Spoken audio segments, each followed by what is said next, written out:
बिस्मिल्लाहिर्रहमानिर्रहीम, अस्सलाम वालेकुम। उम्मीद करता हूँ आप सब खैरियत से होंगे, जहाँ भी होंगे खुश होंगे। नाज़रीन, जो तुलबा का इशू है और तुलबा को जिस तरह एक अफरा तफरी पिलाई जा रही है और तुलबा के लिए जो मसाइल है वो खड़े किए जा रहे हैं, मैं शुरू से ज़रा आप लोगों के सामने रखूँगा। लेकिन इस्लामिक यूनिवर्सिटी में तकरीबन 19 के करीब तुलबा को उन्होंने वहाँ से हॉस्टल से उनको एक्सपेल कर दिया है। एहतजाज कर रहे थे, अपने हुकूक के लिए आवाज़ उठा रहे थे।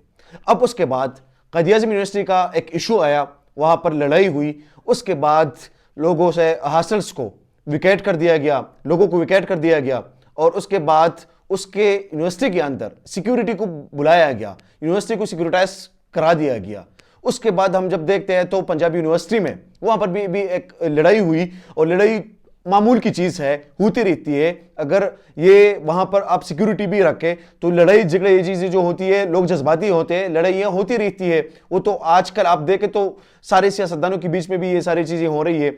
लेकिन उसके बाद पंजाब यूनिवर्सिटी में लड़ाई हुई। पंजाब यूनिवर्सिटी में तुलबा पर केसेस बनाए गए, 3 MPO के केसेस बनाए गए और उनको जेल भेज दिया गया। कोट लखपत जेल में है वो स्टूडेंट्स अभी भी, लेकिन उधर भी ये ज्यादती हुई। उसके बाद बहाउद्दीन ज़िक्रिया यूनिवर्सिटी में उधर भी एक इशू बना और उसके बाद उन पर भी केसेस बनाए गए और उनको भी वहां पर भी सिक्योरिटी बुलाई गई। पंजाब यूनिवर्सिटी में भी इस तरह हुआ। उसके बाद आज ही स्वात यूनिवर्सिटी को भी इन्होंने अपने घेरे में ले लिया है, वहां पर सिक्योरिटी को बुलाया गया है और तुलबा की जो इश्यूज है या उनके मसाइल है उसको हल करने के बजाय वहां पर सिक्योरिटी बुलाई जा रही है। मुख्तलिफ जगहों पे उनके साथ ये हो रहा है और मुल्क में हम जब देखते हैं तो अब आजकल जो अफरा तफरी मची हुई है और हर जगह पे माहौल जो है ख़राब किया जा रहा है। कल भी हमने लाहौर में देखा, लाहौर में एक कारकुन जिनका ताल्लुक PTI से था, उनको वहाँ पर बिल्कुल सही सलामत वहाँ से लेके गए हैं, लेकिन उसके बाद उनके साथ पता नहीं क्या हुआ, उनको मार दिया गया है। ऐसे तो नहीं मरा है क्योंकि वो बिल्कुल ठीक ठाक था, उसके पहले वीडियोस सारे रिकॉर्ड पर मौजूद है। लेकिन वो सारी चीज़ें तो भी डिस्कस करेंगे। लेकिन जो अब ये तुलबा का मसला है, तुलबा को जिस तरह यूनिवर्सिटीज को सिक्योरिटाइज किया जा रहा है, अब नहीं पता कि ये लोग करना क्या चाह रहे हैं। ये कहीं वो हालात तो दोबारा पैदा नहीं करना चाह रहे जो 70 में, 80 में, फिर 90 में ये जो हालात स्टूडेंट्स के खिलाफ बनाए जा रहे थे, उस तरह के हालात दोबारा तो नहीं क्रिएट करने जा रहे हैं।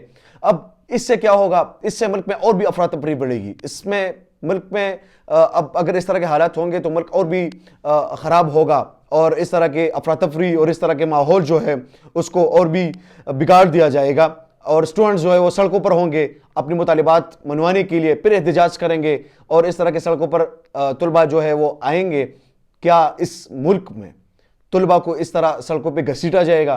क्या इस मुल्क में तुलबा पर यही केसेस बनाए जाएंगे? और 3 MPO के केसेस, उन्होंने क्या कोई बड़ा गुनाह किया है कि उन पर आप ऐसे केसेस बना रहे हैं? इस तरह के केसेस स्टूडेंट्स पर बनाना जो है ये कौन सी रियासत की जमहूरियत होती है? जमहूरियत में तो हर किसी को हक है कि वो अपनी आवाज़ उठाए और अपनी आवाज़ उठाते हुए अगर उनको गिरफ्तार किया जाए, फिर उनकी यूनिवर्सिटी में उनसे विकेट किया जाए और उसमें फिर सिक्योरिटी को भी बुलाया जाए।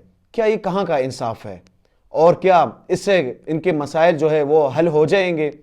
लेकिन सबसे जो बड़ा सवाल है वो ये है कि ये सारे हालात को इस तरफ जो लेके जा रहे हैं और तुलबा को वहाँ से निकालना, उन पर केसेस बनाना, उनको जेल भेजना और उनको जेल में और उनको गिरफ्तार करना, ये सारी चीज़ों से क्या मसाइल हल होंगे या नहीं होंगे? फैसला आप कीजिए।